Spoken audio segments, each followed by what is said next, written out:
안녕하세요. 반갑습니다. 취업 컨설턴트 박우식입니다.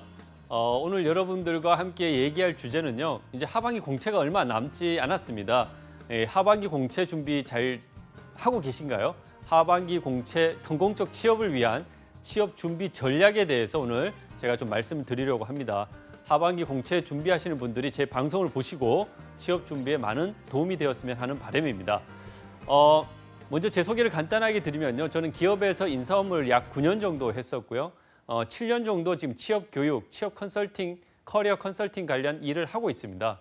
최근에는 취업 타파라는 바로 실전 적용 가능한 취업 심서라는 책을 출간하기도 했고요. 지금도 현재 경기신문 등 다양한 신문에 취업 관련한 고정 칼럼들을 기고하고 있습니다. 제 소개는 이 정도로 마치고요. 자, 본격적으로 얘기를 시작하려고 합니다. 여러분들 지금 하반기 공채 준비 어떻게 하고 계신가요? 저는 여러분들한테 간성적 취업 준비가 아닌 전략적 취업 준비가 필요하다라는 말씀을 좀 드리고 싶습니다. 왜 제가 이런 말씀을 드리냐 하면은 취업 시장이 과거와 상당히 달라졌기 때문에 이런 말씀을 드리는 겁니다. 자, 어떻게 달라졌는가? 과거에 우리 취업 시장 같은 경우에는 변화가 그렇게 크지 않았어요. 안정적이고 예측 가능한 그런 취업 시장이었기 때문에 간성적 취업 준비를 하더라도 취업을 하는 데 있어서 큰 무리가 없었다라는 거죠. 하지만 최근에는 어떠냐? 경제 성장률도 계속 떨어지고 있고요. 산업의 변화가 빠르게 일어나고 있습니다. 정부의 정책도 많은 변화를 가져오고 있습니다. 그에 따라서 기업의 채용 프로세스도 변화가 일어나고 있습니다. 이러한 변화들에 성공적으로 대응하기 위해서는 전략적 취업 준비가 어느 때보다도 중요하다고 저는 생각을 합니다. 그러면 여러분들 전략의 개념이 뭡니까? 여러분 전략의 개념은 군사 용어로서 전략의 개념들이 많이 사실 활용되는 측면들이 있었어요. 우리가 군사 용어로서 이제 전략의 개념들을 많이 활용을 했었는데 전쟁에서 승리를 하기 위해서 구체적으로 우리가 어떤 방법을 통해서 전쟁에 승리할 것이냐 이런 단어로서 전략의 의미들이 많이 쓰였는데 이런 전략이라는 단어가 최근에는 다양한 의미로서 활용이 되고 있어요. 뭐 우리가 연애할 때도 연애 전략이 필요하고 판매할 때도 판매 전략이 필요하고 다양한 곳에 우리가 전략이라는 단어를 쓰는데 그 전략이라는 단어들을 어렵게 생각하기보다는 조금 간단하고 쉽게 제가 생각하면 좋겠다는 말씀을 드리고 싶은데 우리가 연애 전략이라 할 때도 내가 원하는 이성의 마음을 얻기 위해서는 그 이성에 대해서 잘 알아야 되잖아요. 그 이성을 잘 알고 이성이 어떤 것을 좋아하는지 잘 판단해서 전략적으로 접근했을 때 그 이성의 마음을 사로잡을 수 있듯이 우리가 취업 전략에 있어서도 우리가 결국 가려고 하는 그 기업이 어떤 사람을 원하는지 그 기업은 어떤 곳인지 이런 부분들에 대해서 우리가 잘 파악을 해야만이 그에 맞는 준비를 할 수 있기 때문에 취업 전략이 굉장히 중요하다는 것이죠. 그래서 제가 여러분한테 이런 취업 전략을 잘 수립하기 위해서는 특히 먼저 여러분들이 고려하셔야 될 것은 기업의 어떤 채용 프로세스나 기업의 어떤 채용 인원 이런 부분들을 결정하는 부분들은 당연히 기업 채용에 영향을 미치는 외부 환경들이겠죠. 그래서 현재 기업 채용에 있어서 영향을 미치는 외부 환경들이 뭐가 있는지 이걸 우선 살펴봐야 되고요. 그다음에 여러분들이 내 자신에 대한 분석이 필요합니다. 내가 어느 정도 취업에 대한 준비가 돼 있고 내가 하고자 하는 직무에 대한 목표, 가고자 하는 기업의 목표는 분명한지 이걸 먼저 생각을 해봐야 되겠죠. 그런 다음에 그 기업, 그 직무에 입사하기 위해서 그러면 어떤 준비가 필요한지, 내가 부족한 건 뭔지 그 갭을 메꿔 나가는 것이 바로 취업 준비 전략, 취업 준비 방법이 된다는 것입니다. 그렇기 때문에 지금 여러분들이 보시는 그림처럼 기업 채용에 있어서 영향을 미치는 외부 환경들을 먼저 이해하고 내 자신이 얼마나 취업에 있어서 준비가 됐느냐, 그 다음에 내가 가고자 하는 기업, 직무에 있어서 요구되는 역량들이 뭐고 내가 현재 부족한 것이 뭔지 이것을 정확하게 인식하는 바탕 위에서 여러분들이 취업 전략이 성공적으로 만들어질 수 있다는 것들을 꼭 기억하셨으면 좋겠습니다. 자, 그 다음에 그러면 여러분들이 이런 취업 전략을 성공적으로 수립하기 위해서는 저는 5단계의 과정들이 필요하다고 생각합니다. 여러분 지금 이 모니터를 보시면 아시겠지만 첫 번째는 뭐가 필요해요? 잠깐 말씀드렸죠? 이런 신입사원 채용 시장에 영향을 미치고 있는 외부 환경들이 뭐가 있냐? 어떻게 바뀌고 있냐? 이런 부분들을 먼저 이해하는 것이 필요합니다. 정확하게 이해를 해야만이 그에 따른 우리가 전략들을 수립할 수 있기 때문이죠. 그다음에 두 번째는 뭐냐? 채용 환경이 변함에 따라서 기업 채용 트렌드는 어떻게 바뀌어 나가고 있고 채용 시장은 지금 어떤지에 대한 취업 시장은 어떤지에 대한 부분들을 정확하게 이해를 해야만이 내가 아무리 잘 준비가 돼도 기업에서 채용을 하지 않으면은 그거는 무용지물이 된다는 거죠. 내가 아무리 잘 준비가 돼 있어도 기업에서 안 뽑는데 어떻게 방법이 없지 않습니까? 그렇기 때문에 채용 트렌드나 취업 시장에 대한 정확한 전망과 이해가 필요하다는 거 말씀을 드리고요. 그다음에 세 번째는 그럼 내가 가고자 하는 기업의 채용 인원, 그다음에 직무 목표, 그 기업은 어떤 회사인지, 그 기업에 대한 분석, 이런 기업 채용 프로세스와 기업에 대한 이해가 전반적으로 필요하다. 그 바탕 위에서 내 자신의 스펙이나 자기 분석을 통해 가지고 부족한 게 뭔지, 그 갭을 전략적으로 어떻게 메꿔 나갈 것인지 이런 계획들을 수립하는 과정들이 우리가 취업 전략을 수립하는 일반적 과정이다라고 말씀을 드릴 수 있을 것 같아요. 자, 여러분들도 이 5가지의 어떤 프로세스를 정확하게 기억하시면서 내가 하반기 취업 준비를 지금 어떤 식으로 해나가야 될지를 한번 생각을 해보셨으면 좋겠다라는 말씀을 드리고요. 자, 지금부터 본격적으로 그러면 여러분들이 아셔야 될 내용들에 대해서 하나씩 좀 살펴보도록 하는데 이런 신입사원 채용 시장에 영향을 미치는 외부 환경들은 구체적으로 어떤 것이 있고 어떤 변화들이 지금 일어나고 있는지에 대해서 좀 간단하게 살펴보도록 하겠습니다. 자, 첫 번째는 어떤 변화가 있습니까? 정부 정책에 있어서 변화가 일어났습니다. 새로운 정부가 등장하면서 가장 내세우고 있는 것이 뭐죠? 능력 중심의 채용하겠다. 그다음에 블라인드 채용. 그래서 블라인드 채용이 요즘 많이 이슈가 되지 않습니까? 그다음에 일자리 문제를 가장 우선시하겠다. 이런 얘기를 많이 하잖아요. 그럼 당연히 뭡니까? 정부의 영향권 아래에 있는 공공기관들은 이런 정부의 큰 틀에서의 방침들에 영향을 받을 수밖에 없습니다. 그러면 공공기관들이 지금 아따 블라인드 채용을 도입하겠다라는 얘기를 하고 있고 채용 인원을 하반기에 좀 늘리겠다. 이런 얘기를 하고 있습니다. 그렇기 때문에 이 방송을 보시는 분들도 지금 정부 정책, 일자리 정책, 특히 청년 취업과 관련된 일자리 정책들, 구체적으로 어떤 부분들이 지금 구체적인 정책들이 시행되고 있고 앞으로 실시될 것인지에 대한 부분들을 살펴볼 필요가 있다는 거 말씀을 드리고요. 가장 먼저 여러분들이 기억하셔야 될 것은 어쨌든 이 블라인드 채용들이 계속 이슈가 되고 있다는 부분들 여러분들 꼭 기억하시면 좋겠다라는 걸 말씀을 드립니다. 자, 그다음에 두 번째 여러분들 좀 생각하셔야 될 것은 뭐냐면 이 경제 상황이라는 거죠. 경제 상황. 이 경제 상황이라는 것은 기업 채용과 굉장히 밀접한 관련을 가질 수밖에 없다라는 겁니다. 그렇기 때문에 우리나라 같은 무역 의존도가 높은 나라일수록 경제가 외부 환경들에 굉장히 영향을 많이 받을 수밖에 없는 그런 경제 구조를 갖고 있죠. 그렇기 때문에 우리나라는 미국이나 중국의 경제, 이런 경제 성장률 이런 부분들에 있어서 영향을 받고 있다고 볼 수 있는데 실질적으로 미국과 우리나라는 무역 의존도가 20%, 중국은 우리나라와 25%나 될 정도로 굉장히 밀접한 경제적 의존 관계를 갖고 있습니다. 최근에 미국 같은 경우에는 새로운 정부가 들어서면서 보호무역주의를 강화하고 있잖아요. 그것이 우리나라 경제 기업들에게 또 영향을 주고 있단 말이에요. 중국 같은 경우에는 여러분들도 많이 들으셨겠지만 사드와 관련된 갈등들이 갈수록 심화되고 있는 상황입니다. 그래서 우리 기업들이 중국 내에서 굉장히 고전을 면치 못하고 있는 상황이죠. 그러니까 이런 경제 전반의 상황들, 구조적 저성장 국면에 돌입했다라는 부분들과 우리 기업들의 글로벌 경쟁력이 갈수록 약화되고 있다. 그리고 중국과 미국 등 우리가 많은 경제적 의존 관계를 갖고 있는 나라들이 보호무역주의로 돌아서면서 우리 기업들이 상당히 어려움을 겪고 있다. 이런 부분들은 전반적으로 기업 채용에 있어서도 상당히 안 좋은 영향들을 가져올 것이다라고 우리가 충분히 예상해 볼 수 있을 것 같아요. 이런 부분들 여러분들 꼭 생각을 해보셔야 되고 특히나 미국과 중국에 상당히 이제 좀 의존도가 높은 그런 기업들, 상당히 많이 수출을 하고 있는 그런 기업들 같은 경우에는 채용에 있어가지고도 좀 영향을 받을 수 있을 가능성이 크다라고 우리가 좀 생각해 볼 수 있을 것 같다는 거 말씀을 좀 드리고 싶습니다.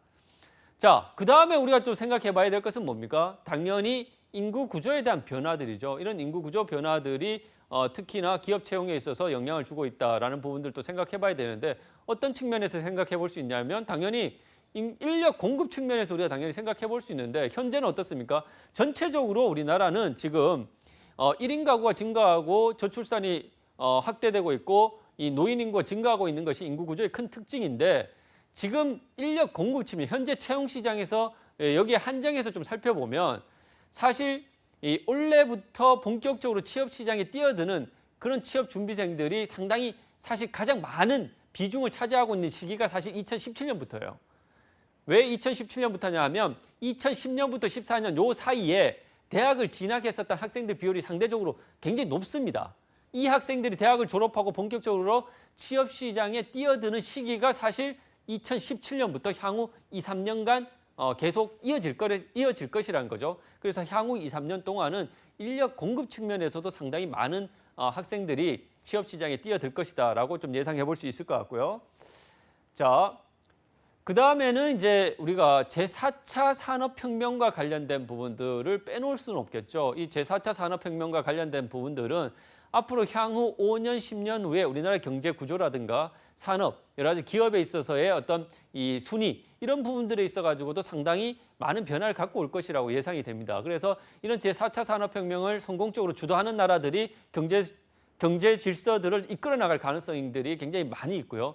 4차 산업혁명에 효과적으로 대응하는 기업들이 지속 성장할 가능성이 상당히 높아지고 있는 것이죠. 그렇기 때문에 많은 국가나 기업들이 이 제4차 산업혁명에 낙오되지 않기 위해, 뒤떨어지지 않기 위해서 지금 많은 관심과 노력을 하고 있는 상황이다라는 말씀을 좀 드리고 싶고요. 이런 제4차 산업혁명의 개념은 좀 간단하게 얘기하면 이렇게 좀 말씀을 드릴 수 있을 것 같아요. 우리가 제3차 산업혁명이 특히 이제 컴퓨터나 인터넷의 등장을 통한 지식정보화 사회로의 진입을 우리가 제4차 산업혁명이라고 얘기를 하는데, 여기에서 한 단계 더 진화된 그런 개념으로 좀 생각하시면 될 것 같아요. 여기에서 인공지능 기술이라든가 사물 인터넷, 빅데이터, 이런 기술들이 같이 융복합을 통해 가지고 보다 새로운 또 가치들을 또 만들어내고 있고, 이런 기술들이 또 기존의 제조업과 융복합을 통해 가지고 새로운 또 가치를 만들어내고 있는 그런 상황이라고 볼 수 있거든요. 그렇기 때문에 이런 제4차 산업혁명과 관련해서 많은 기업들이 투자를 하고 있고, 이 분야에서 이런 투자가 일어나는 곳에 결국 기업 채용들이 많이 일어날 수가 있고, 이런 4차 산업혁명과 연관된 기업들도 채용 인원이 늘어날 수밖에 없다라는 것이죠. 그렇기 때문에 우리 방송을 보시는 분들도 내가 관심 있는 기업들이 제4차 산업혁명과 관련해서의 투자가 있는지, 투자 규모는 어떤지, 또 투자를 하려고 하는 기업들은 어떤 회사들이 있는지, 어떤 기업들이 유망할지, 미래에는 제4차 산업혁명과 관련해서 어떤 산업 분야가 유망할지, 이런 부분들 좀 살펴보면 여러분들이 지금 하반기 채용에 있어서 채용 규모가 조금 늘어날 수 있는 그런 기업이나 산업 분야를 좀 더 찾아볼 수 있다는 거죠. 그래서 최근에 여러분들도 보셨겠지만 사실 이 4차 산업혁명과 관련해서요, 가장 기술적으로도 많이 활용되고 있는 분야들 중에 하나가, 많이 현실화되고 있는 분야 중에 하나가 지금 금융권이라고 볼 수 있죠. 사실 여러분 카카오뱅크가 최근에 이제 계좌 오픈을 하면서 며칠 사이에 200만 계좌가 가입될 정도로 굉장히 폭발적 인기를 얻었지 않습니까? 그래서 시중은행들도 여기에 상당히 영향을 받고 있는 그런 상황이 전개되고 있다라고 여러분도 뉴스를 통해서 많이 보셨을 텐데요.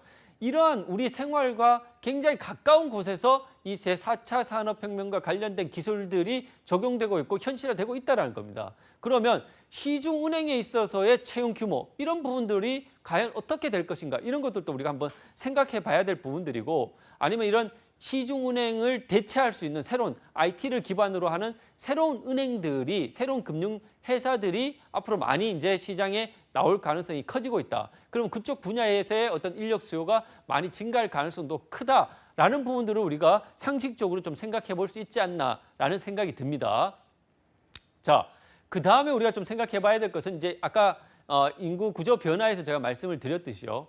지금 2017년부터 사실 취업 준비생들이 가장 많이 취업 시장에 지금 뛰어드는 그런 시기라고 제가 말씀을 드렸습니다. 현실적으로 그렇고요. 우리나라 4년제 대학 입학자들이 2010년부터 2014년까지 사실 가장 많았다라는 거죠.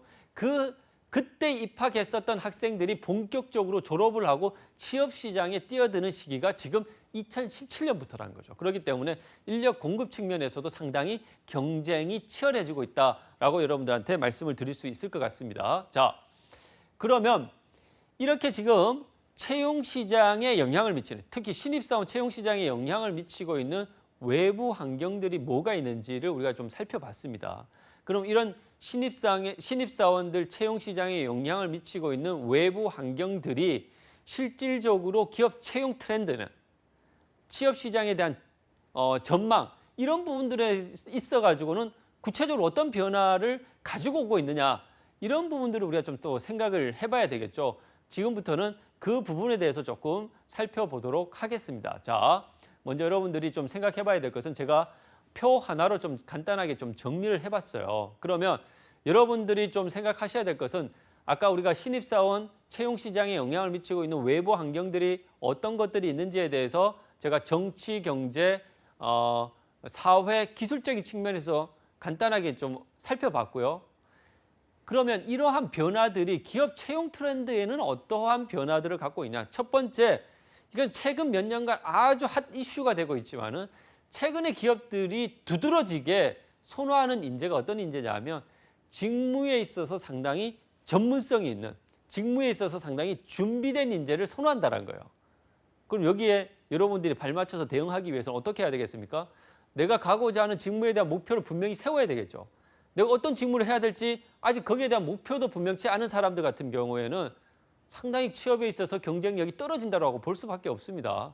그래서 취업에 대한, 직무에 대한 목표, 그다음에 그 직무가 요구하는 역량, 그다음에 그 직무가 구체적으로 하는 직무 내용, 이런 부분들을 정확하고 구체적으로 이해를 했을 때 기업에서 원하는 이런 직무 전문성을 갖춘 인재로서 여러분들이 평가받을 수 있다는 겁니다. 방금 얘기했던 이 세 가지를 여러분들이 꼭 기억을 했으면 좋겠다는 거 말씀을 드리고요. 두 번째는 아까 전에 새로운 정부가 등장하면서 가장 강조하고 있는 것들이 뭐냐? 능력 중심의 사회를 만들겠다. 스펙으로 인한 불필요한 차별들을 없애겠다. 이런 부분들을 계속 강조하고 있잖아요. 그렇기 때문에 이 블라인드 채용을 확대하겠다라고 얘기를 계속 하고 있습니다. 그래서 많은 공공기관들이 블라인드 채용들을 도입하고 있고 실제로 시행을 하고 있습니다. 그렇기 때문에 우리나라 공공기관이 331개가 있습니다. 약 331개가 있는데 전면적으로 블라인드 채용을 도입한다라고 지금 2017년 하반기에 전면적으로 모든 공공기관이 다 도입한다라고 말씀을 드릴 수는 없겠지만 많은 공공기관들이 블라인드 채용들을 도입하고 있는 추세다. 그렇기 때문에 거기에 좀 발맞춰 나갈 필요가 있고 정부 정책이 어쨌든 그런 방향으로 가고 있기 때문에 대기업, 사기업들도 그런 부분들에 있어서 일정 부분 정부 정책에 호응을 할 수밖에 없는 상황이라는 거죠. 그래서 그런 부분들에 있어서 따라갈 수밖에 없다. 그러면 여기에 대한 대비들이 필요하다는 거죠. 그럼 여러분들이 이런 부분들에 잘 대비하기 위해서 기업에서는 그러면 어떤 부분들을 좀 더 채용 전형에서 강조할 것이냐. 당연히 자소서나 인적성, 면접 이 세 가지에 대한 비중들이 갈수록 더 높아져. 어쨌든 이것이 가장 중요하긴 한데 이 세 가지에 대한 역할들, 비중들이 갈수록 더 중요시돼 나갈 수밖에 없다라는 것들.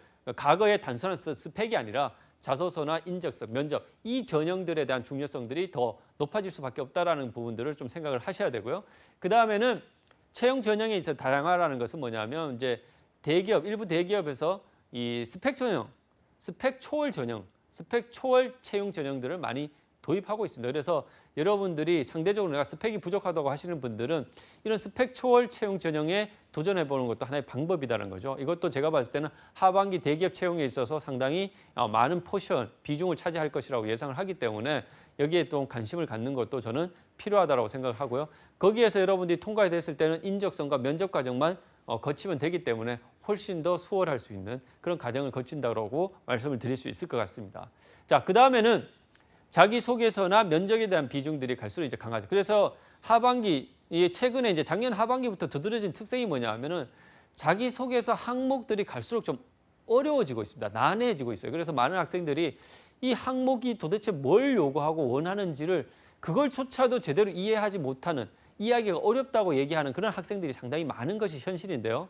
그렇기 때문에 여러분들이 그 부분들에 있어서 효과적으로 대응하기 위해서는 자기소개서 작성에 대한 준비들을 미리미리 좀 할 필요가 있습니다. 닥쳐서 하려다 보면 사실 거기에 대한 준비들을 제대로 효과적으로 하지 못하고 시간에 급급해서 제출하는 그런 상황들이 상당히 많이 일어날 수밖에 없거든요. 그래서 여러분들이 이 방송 보시면 내가 하반기 지원할 기업들 리스트업 한 다음에 그 기업의 자소서 항목들을 뽑아가지고 미리미리 써보고 내가 쓴 자소서 내용에 대해서 뭐 학교 취업센터의 취업 컨설턴트나 이런 부분들의 도움을 받아가지고 피드백도 받아보고 이런 노력들을 지금 미리미리 좀 해놓은 것이 좀 필요하다라는 말씀을 좀 드리고 싶어요. 자, 그래서 채용 트렌드의 큰 특징적 변화를 전 세 가지 정도로 좀 말씀드릴 수 있을 것 같아요. 자, 우리나라 신입사원 채용은, 신입사원 공채는 특히 상반기와 하반기 공채 중심의 채용들이 지금까지의 큰 흐름이었습니다. 특히 상반기 채용은 3월 달에 공차 시작되죠. 하반기는 언제부터입니까? 9월 초부터 시작됩니다. 이제 얼마 안 남았어요. 한 달 정도 남았죠. 9월 초부터 이제 시작되는 이런 공채 중심의 특정 시기에 공채로 진행되는 이런 채용 전형이 일반적이었는데 앞으로는 갈수록 수시나 상시 채용들로 많이 바뀌어 나갈 것이라는 거죠. 최근에 SK하이닉스나 LG 디스플레이 같은 회사들도 지금 수시 채용하고 있단 말이에요. 그래서 9월 달부터 공채니까 그때부터 준비하면 되겠지라고 생각하시는 분들은 자칫 놓칠 수가 있어요. 내가 가고자 하는 기업들이 지금 수시 채용을 하고 있을 수도 있단 말이죠. 그렇기 때문에 미리미리 여러분들이 내가 가고자 하는 기업들의 채용 상황들을 체크할 필요가 있고 9월 달, 3월 달 이런 이제 공채 시즌이 아니라 비시즌에도 언제든지 수시나 상시 채용들이 이루어질 수 있다는 것을 염두에 두고 여러분들이 채용 공고를 확인하는 그런 작업들을 꾸준히 해나갈 필요가 있다는 것들을 말씀을 드리고 싶습니다. 그 다음에 이제 두 번째는 블라인드 채용들이 이제 확산되고 있고 여기에 대한 이제 대비들이 필요한데 당연히 여러분들이 평소에 꾸준한 이제 연습들이 필요하다는 거 말씀을 드리고요. 그래서 저는 취업을 준비하는 하반기 공채를 준비하시는 분들이라면 취업 스터디를 구성해서 혼자 준비하기는 상당히 좀 어려운 측면들이 있어요. 그러니까 취업 스터디를 구성해서 정보를 교환하면서 꾸준하게 같이 대비를 해나가는 것도 하나의 좋은 방법이다라고 생각을 하고요. 그다음에 이런 이 채용 방식에서 스펙 초월 채용들이 이제 증가하고 그다음에 공공기관들 같은 경우에는 그 공공기관이 이전한 지역, 그 지역 인재들을 할당해서 채용하는 이런 지역 인재 할당에 대한 비율이 좀 높아질 가능성도 있기 때문에 혹시 지방에 이제 학교를 나오신 분들은 그런 공공기관에 대한 채용들도 꾸준히 모니터링하는 것이 저는 필요하다라고 말씀을 드리고 싶습니다.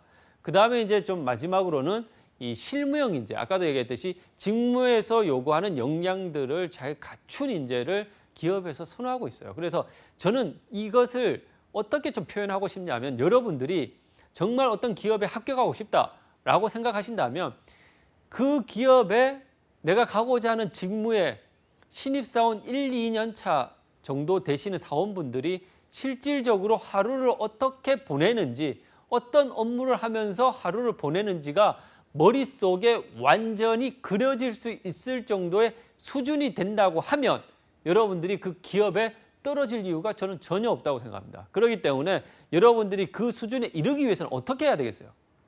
어떻게 홈페이지에 나와 있는 직무 소개 내용만 봐서는 절대 그 수준에 이를 수가 없습니다. 내가 관심 있는 기업 직접 찾아도 가보고 전화도 걸어보고 현직자도 만나도 보고 얘기를 들어보고 이런 노력들을 지금 꾸준히 해놓는 것이 저는 여러분들이 그 직무에 있어서 실무형 인재, 그 직무에 있어서 전문성을 갖춘 인재로서 거듭날 수 있는 데 있어서 굉장히 중요한 포인트가 될 수 있다라고 좀 말씀을 드리고 싶습니다. 자, 그러면 2017년도 올해 채용 시장, 취업 시장에 대한 전반적인 전망들을 좀 살펴보도록 하겠습니다. 자, 첫 번째 같은 경우는 채용 규모 같은 경우에는 사실 이 채용 규모가 기업들 입장에서 채용 여력들이 사실 크진 않아요. 하지만 새롭게 이제 그 출범한 정부에서 워낙 일자리를 강조하고 최근에도 대기업 총수들을 청와대에 불러가지고 일자리 문제들을 굉장히 강조를 많이 하셨잖아요. 그런 부분들이 어쨌든 기업들도 영향을 받을 수밖에 없어요. 그렇기 때문에 자체적인 채용 여력이 크지 않더라도 어쨌든 정부의 눈밖에 나지 않기 위해서 어쨌든 현재, 과거, 상반기나 하반기, 작년 하반기 수준으로 채용 규모들을 유지하거나 소폭 증가할 가능성이 있다라는 것들 좀 생각을 해보셔야 될 필요들이 있고요. 그 다음에 공기업들 같은 경우에는 실질적으로 정부의 영향권 아래에 있기 때문에 공공기관들의 채용 규모는 실질적으로 좀 소폭 증가할 가능성이 많습니다. 아까 전에 말씀드렸듯이 우리나라 공공기관이 약 331개가 됩니다. 그러니까 많은 취준생들이 우리나라 공공기관이 도대체 얼마나 많은지 어떤 공공기관이 있는지 자체도 잘 모르시는 분들도 많이 계시는데요. 알리오라는 사이트에 가시면 공공기관 현황에 대해서 잘 파악할 수가 있습니다. 그러니까 좀 보시면서 평소에 내가 관심 가졌던 공공기관뿐만 아니라 잘 몰랐던 공공기관에 대한 정보들도 미리 좀 숙지하셔가지고 공공기관에 대한 대비들을 미리 하시는 것도 취업 성공의 기회를 잡을 수 있는 좋은 방법 중에 하나라고 말씀을 드리고 싶고요. 어쨌든 우리나라의 전반적인 취업 상황들, 주력 기업들이 어려움을 겪고 있기 때문에 채용 상황들이 과거처럼 굉장히 호전될 수 있다라고 말씀드리기는 어렵지만 이번 상반기에 비해서는 다소 개선될 가능성들이 많다라는 부분들 좀 참고하시면 좋을 것 같고요. 특히나 이제 은행권 같은 경우에는 이제 상반기에 거의 채용이 이루어지지 않았거든요. 하지만 하반기 같은 경우에는 많은 시중은행들이 사실 실질적으로 좀 채용을 하겠다.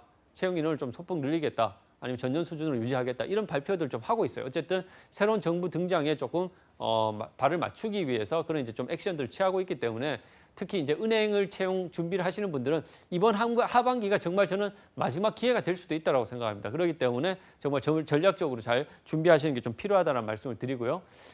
인재상에 있어가지고도 변화가 불가피하다는 거죠. 갈수록 이제 기업의 채용 환경들, 기업의 어떤 경영 환경들이 갈수록 녹록치 않게 바뀌고 있어요. 그렇기 때문에 기업 입장에서는 과거처럼 여유 있게 여유를 부릴 수 있는 상황이 아니라는 거죠. 여유 있게 뭐 사람들 뽑아갖고 교육시켜갖고 얘가 성과를 낼 때까지 기다려주고 이럴 여유가 없습니다. 그렇기 때문에 기업은 성과, 실무, 창의적 인재 이러한 인재들을 선호하는 경향들이 뚜렷하게 나타나고 있다는 겁니다. 그렇기 때문에 여러분들이 어쨌든 인재상이라는 건 뭡니까? 그 기업에서 원하는 사람이 이런 모습이라는 거죠. 그 기업에서 원하는 사람의 모습. 그럼 거기에 여러분들이 가고 싶다라면 그 기업에 원하는 사람이 모습이다라는 것을 내가 그 기업에 원하는 사람이다라는 것을 여러분들 스스로가 입증을 할 수 있어야 된다는 거죠. 그래서 최근에 기업에서 선호하는 인재상들이 이러한 세 가지 인재상들이 선호되는 비율들이 높아지고 있다는 것들 여러분 좀 참고하실 필요가 있고요. 아까 전에 좀 말씀했던 그 부분들과 약간 겹치지만 공채가 상반기, 하반기 이런 이제 공채 중심에서 수시나 상시 채용 형태로 많이 바뀌어 나가고 있고 모집 방법에 있어서도 다양화가 좀 이루어지고 있다라는 부분들 여러분들 좀 생각하셔야 되고요.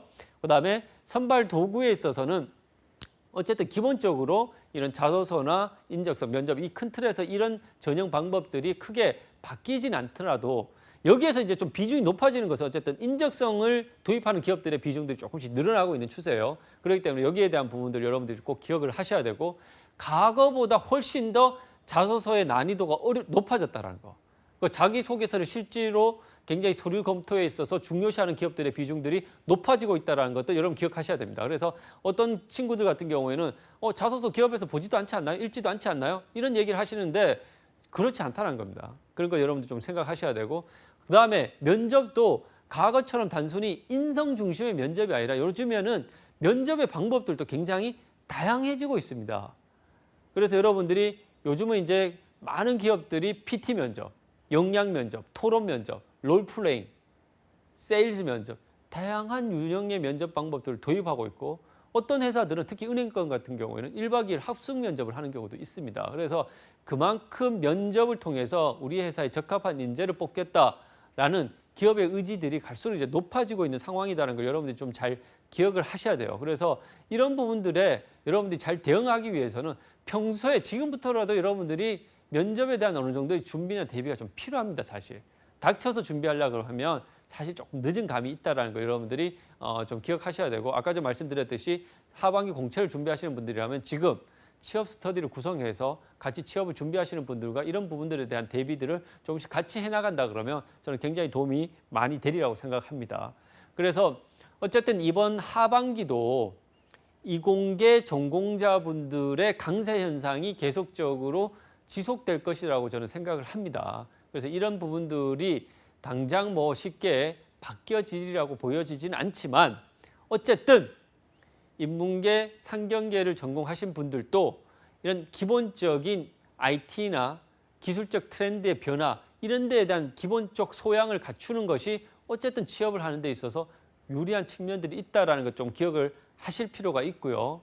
그다음에 어쨌든 제4차 산업혁명이 많은 기업에 있어서도 이 일하는 방식이나 사업, 비즈니스의 변화들을 초래하고 있기 때문에 제4차 산업혁명과 관련된 기술들이 실제로 내가 가고자 하는 기업에는 어떤 영향을 주고 있고 내가 하고자 하는 직무에서는 어떤 변화와 직무에 있어서 효율성을 더 높이기 위해서는 어떤 변화들이 필요하고 어떤 대응들이 필요한지 이런 부분들에 대해서 여러분들이 반드시 생각을 할 필요가 있다는 겁니다.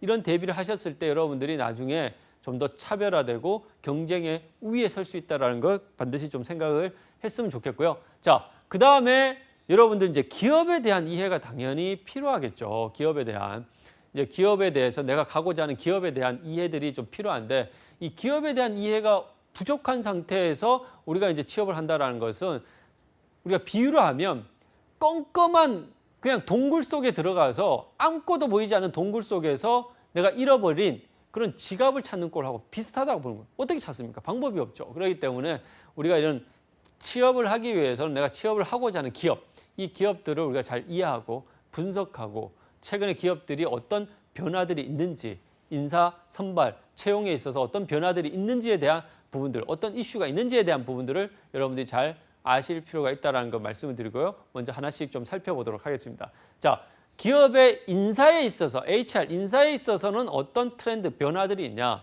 자, 이제 비교를 쫙 했는데요. 전통적 인사 관리에서는 저도 이제 기업에 처음 들어갔을 때 인사부를 하면서 그 당시에서만 인사 관리 업무라는 게 뭐 직원들 급여, 근태 관리 이런 것들이 상당히 비중을 많이 차지했습니다. 이제 행정적 업무라고 하죠.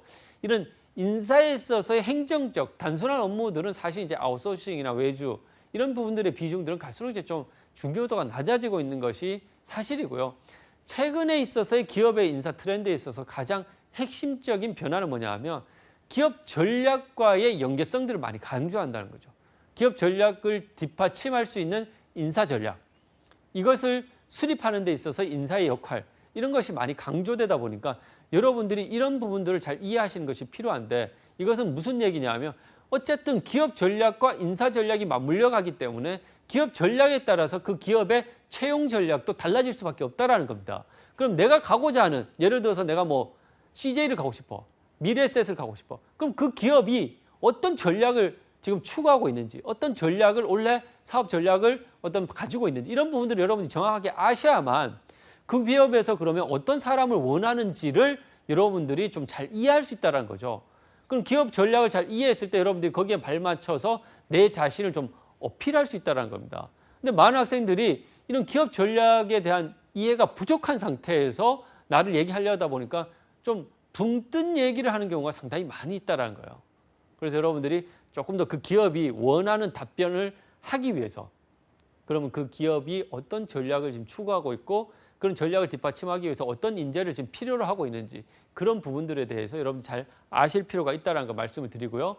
그 다음에 그 기업에서 최근에는 아까도 제가 말씀드렸지만 스펙보다는 역량에 대한 비중들이 갈수록 높아지고 있어요. 그러면 최근에 자기소개서 보면 당신이 우리 회사 입사를 하기 위해서 어떤 준비를 했습니까?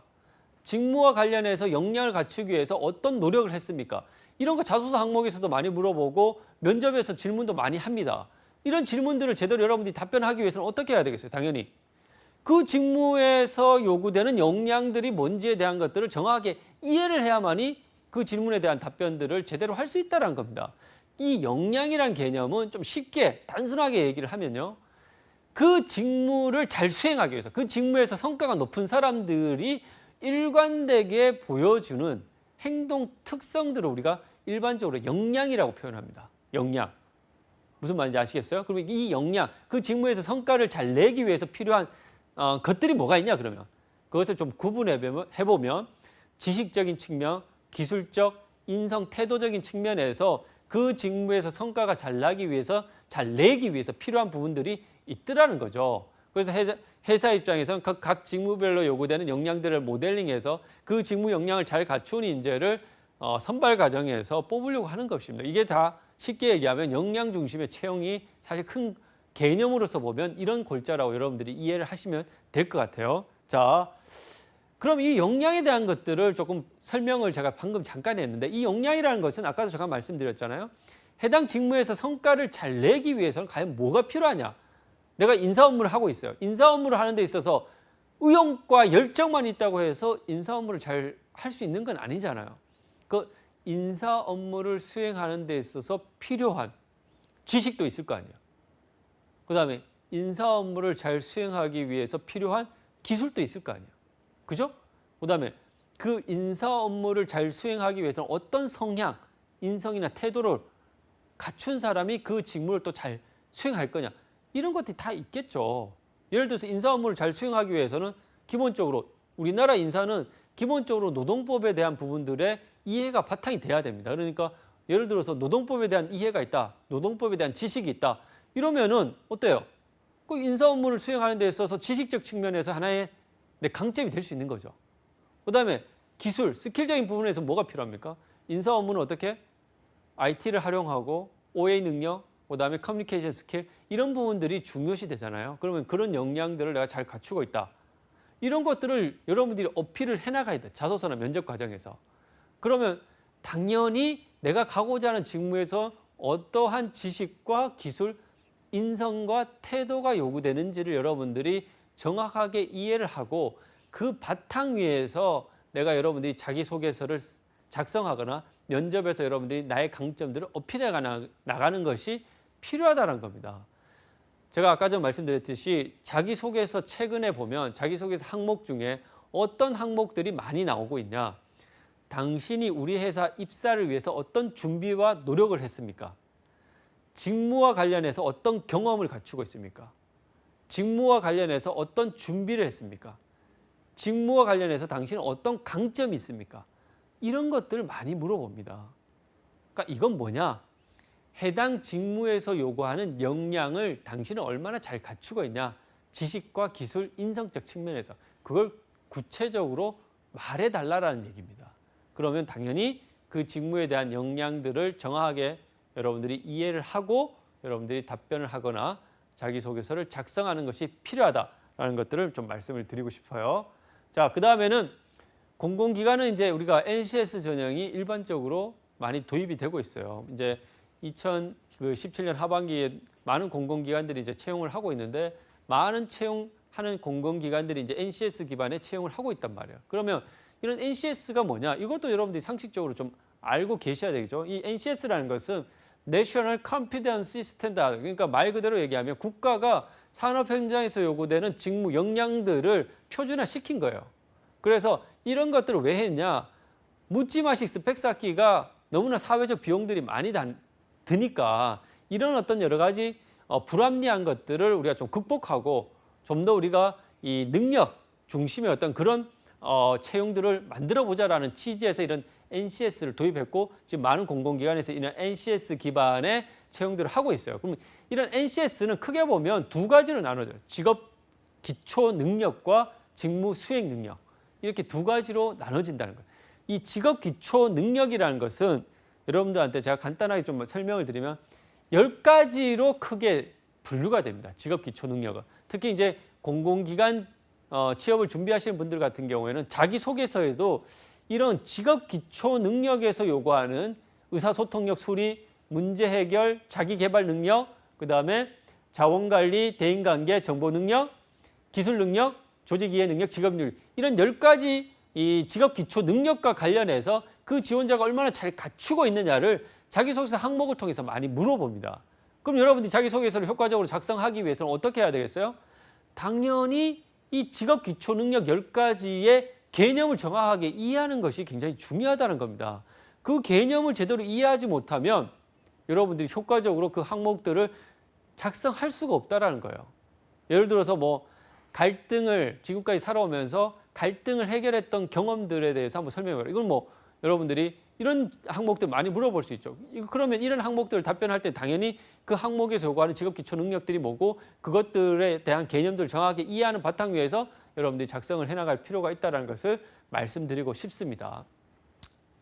그 다음에 여러분들이 중요한 내용입니다. 이 내용들은 여러분들이 좀 반드시 좀 기억을 하셔야 되는데 기업에서의 선발이나 모집에 대한 부분들을 여러분들이 잘 아셔야 돼요.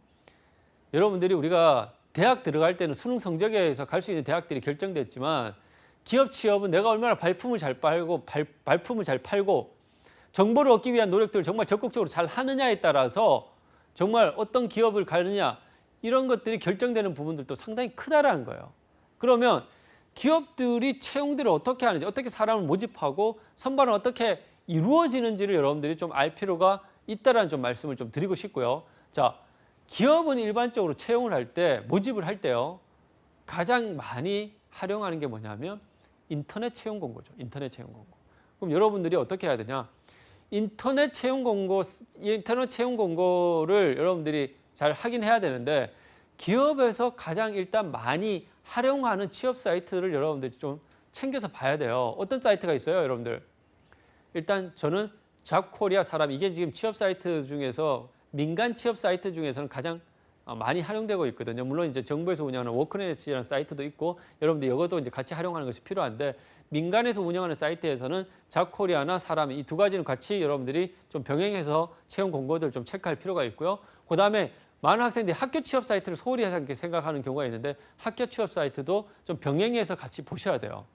그래야 이제 여러분들이 빠지지 않고 여러분들이 채용 공고들이 어떤 회사에서 지금 이루어지고 있는지를 여러분들이 정확하게 좀 살펴볼 수 있다는 걸 좀 말씀을 드리고요.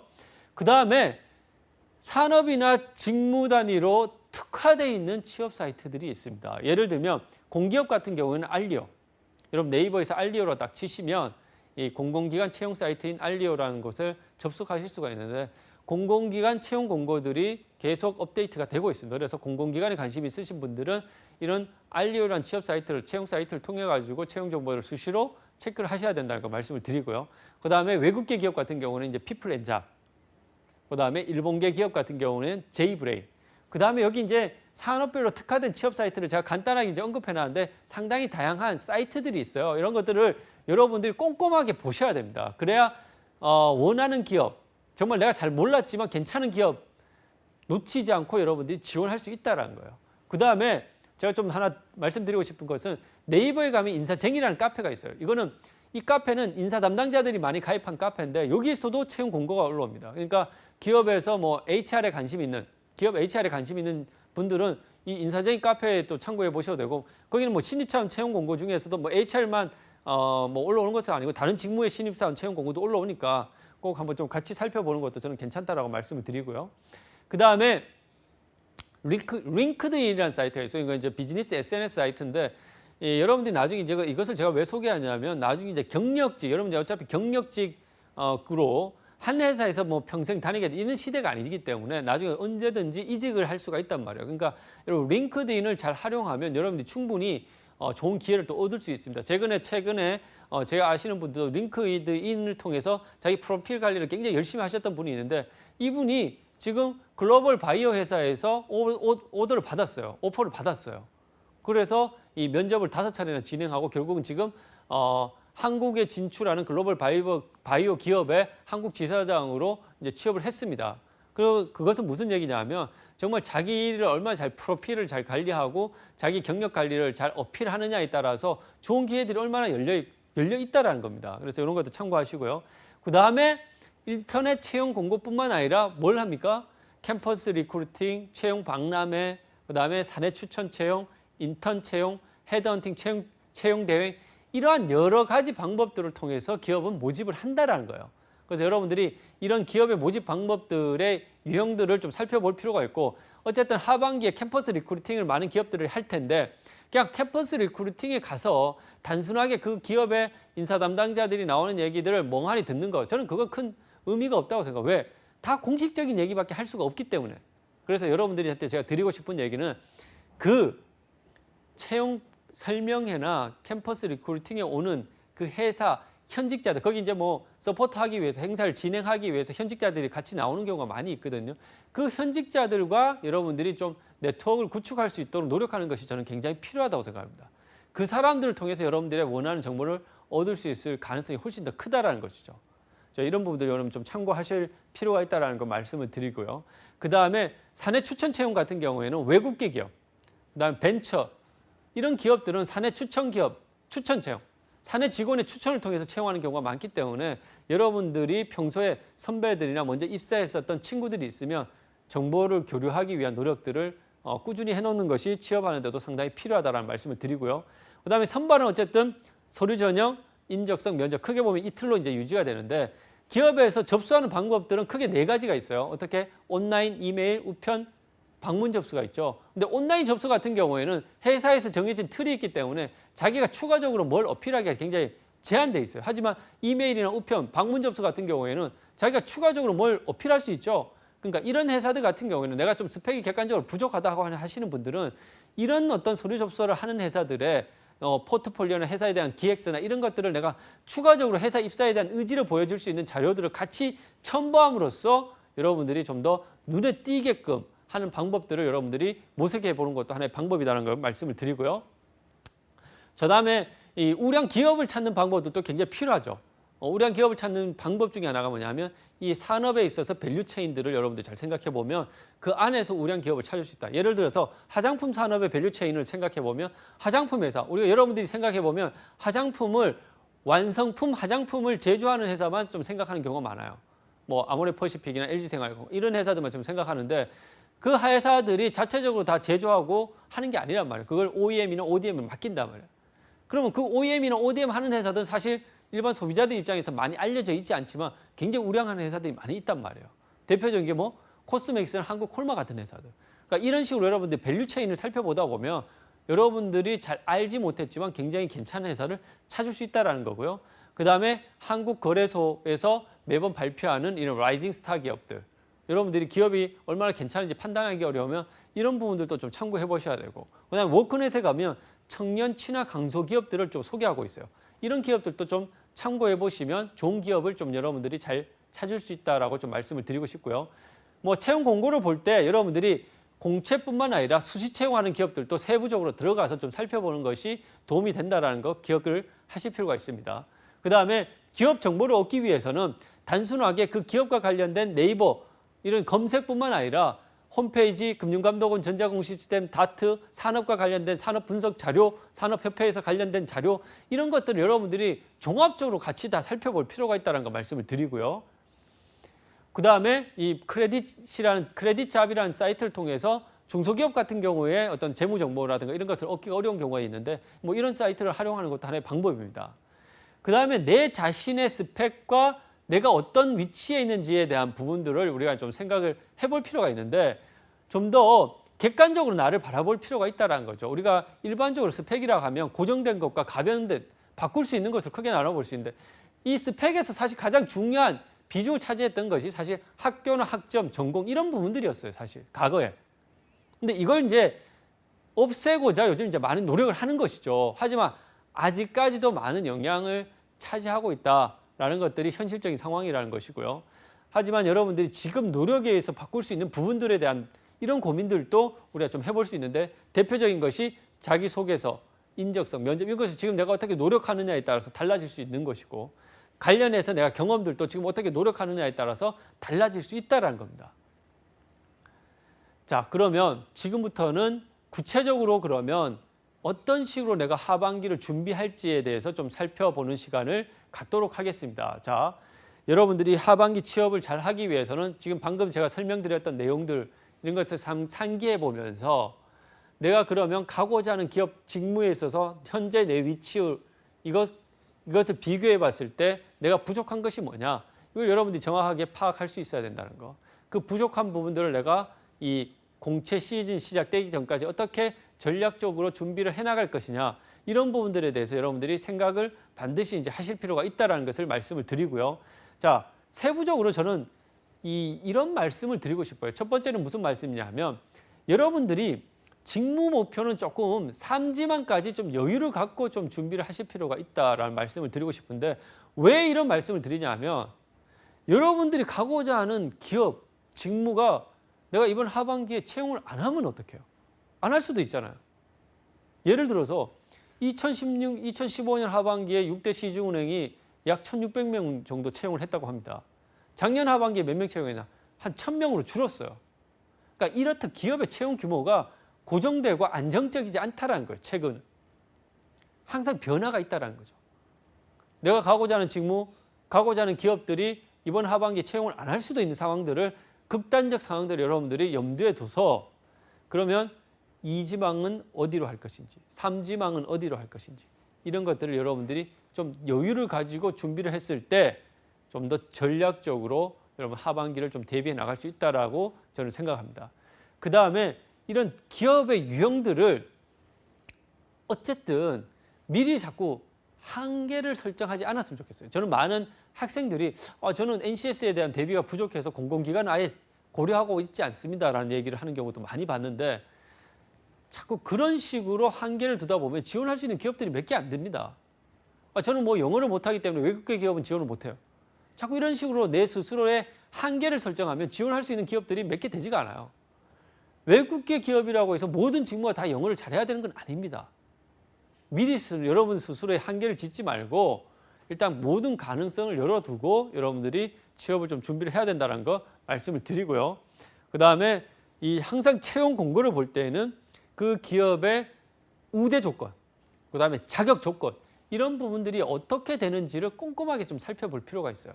왜냐하면 우대 조건이라는 것은 무슨 말이냐면 실질적으로 그 기업에서는 이런 조건을 갖춘 사람을 뽑겠다라는 겁니다. 그렇기 때문에 그 우대 조건이 뭔지를 정확하게 이해를 하고 그 우대 조건을 내가 잘 갖췄다라는 것을 여러분들이 자기소개서에 전략적으로 어필해 나가는 것이 필요한 거예요. 엉뚱한 얘기를 써서는 합격 가능성이 떨어질 수밖에 없다라는 겁니다.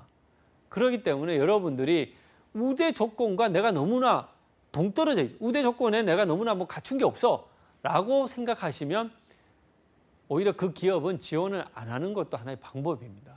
그 우대 조건의 의미 자체가 그 기업은 그런 조건을 갖춘 사람을 뽑겠다라는 의지가 그 안에 담겨 있는 것이다 라는 것을 여러분들이 좀 이해하실 필요가 있다라는 것을 말씀을 드리고요.